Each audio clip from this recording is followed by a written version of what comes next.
Welcome back to Bootstrap, Insights for the Self-Funded Entrepreneur with Frank Cianciulli. My name is Matthew Lay, and in this, our fourth episode, we're going to fulfill the promise of answering your questions. Frank, 4 episodes in and we haven't been canceled. I guess that's a good thing. Well, even though we're self-funding this production, I guess it doesn't really matter. But we do have questions and we do have viewers, so something is working right. Okay, so the first question we got is, I guess it goes back to our early episodes about people. We tend to use a lot of interns and hire young people to keep headcount costs down. Do you find that your younger generation, the answer is yes, but do you find your younger generation is hard to work with in that sort of an environment?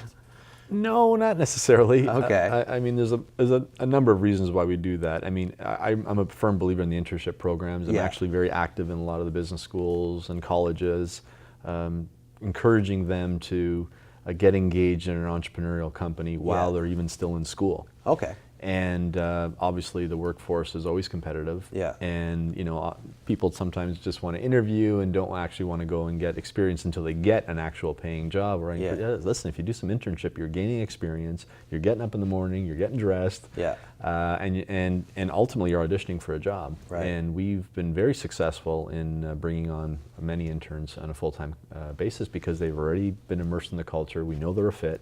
They know the pace of the business, so it works out really well for us. Well, I kind of laughed when I asked the question, but I think embedded in this question is another question. And that is the question of the difference, perhaps, between the person who's out there and starting their own business and some of the younger workforce out there.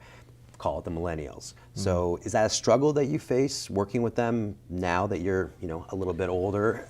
It's been an adjustment for sure. Okay. And when I first got started 15 years ago, I was much younger. Yeah. At that time, I guess some of the people that were in their early 20s at that point are probably hitting close to 40. So there's definitely a different generation gap there. But it's not really hard to adjust. Okay. Ultimately, I mean, people are still motivated by some of the same things. You're just kind of tweaking some of the strategies and approaches, but everybody wants to be challenged. Everybody wants recognition. Everyone wants the freedom to be able to go out there and make some mistakes and have some wins. So you're following the same basics that you did maybe 15 years ago. Pretty much. I mean, I think the difference is the older workforce more so than the younger. Because back then, when you're dealing with someone that was getting on their career or close to retirement age, they came and grew up in a much different environment, maybe more disciplined at that point. They didn't maybe use technology the same way they do today. So when you're dealing with millennials, what's interesting is that they're usually up to speed with some of the emerging technologies. Right, okay. We talked a little bit in why mentorship matters about peer groups. And we have a watcher who I guess is getting ready for a peer group, ready to make that investment, as we mentioned, into a peer group. And they're asking how you define if a peer group is right for you. Oh, that's a great question. Well, I think in a peer group you want to look for peers. So, for example, there's a couple different organizations out there that I'm part of, one being the Young Presidents Organization, and then there's another one, Young Entrepreneurs Organization. So almost identical organizations, but in one, you'll find, being Young Presidents, you'll find people that are professional managers in companies, but they're presidents. Or they inherited a business through second or third generation. You'll still find entrepreneurs there. Yeah. Whereas the Young Entrepreneurs Organization, you have to be an entrepreneur. You have to be a founder or co-founder of the business. So if you're an entrepreneur and even more of an early stage entrepreneur, Young Entrepreneurs Organization is a better fit for you. So you do want to find where your actual peers are. Yep. Mentorship. I think we addressed some of this. You said you can go to almost anyone, aunt or uncle or whatever, but do you feel that finding someone inside your industry is better than maybe somebody outside your industry? Yes and no. Okay. Yes and no.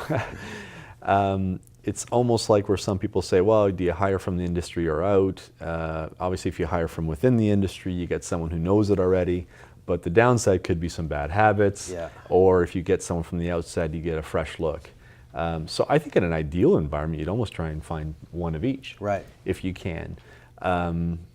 But early stage company, usually you don't want to be in an environment where you're trying to educate your mentor what's on going the on. business. So Yeah. it would be helpful if they already know the tricks of the trade, so to speak. Okay. Next question. I like this one.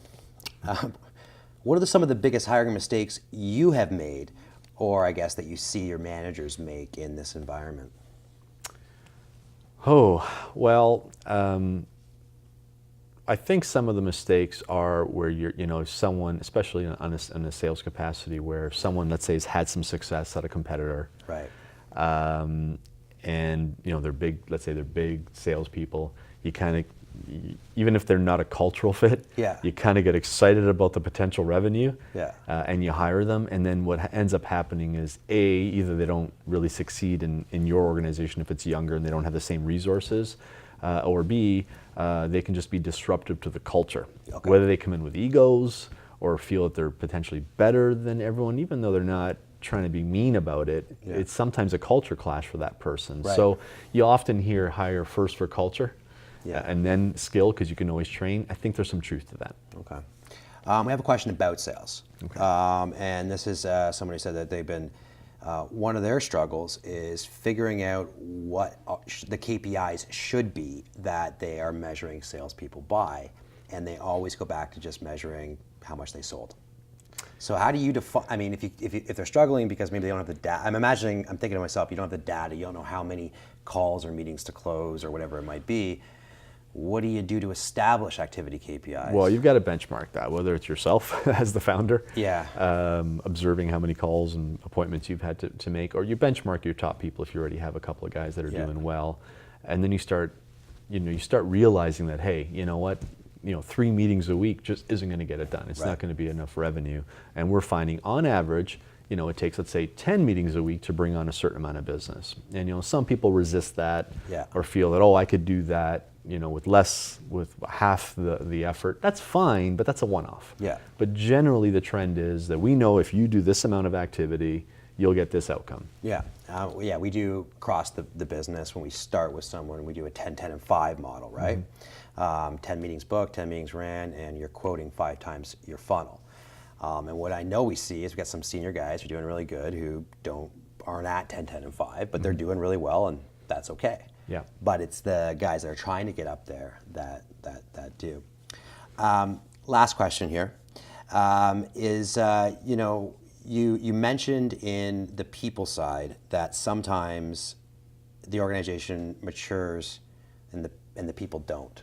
Mm-hmm. And this person's going through that right now, and they feel very guilty for that because they almost feel like it's their fault that person didn't mature as the organization did around them. Mm-hmm.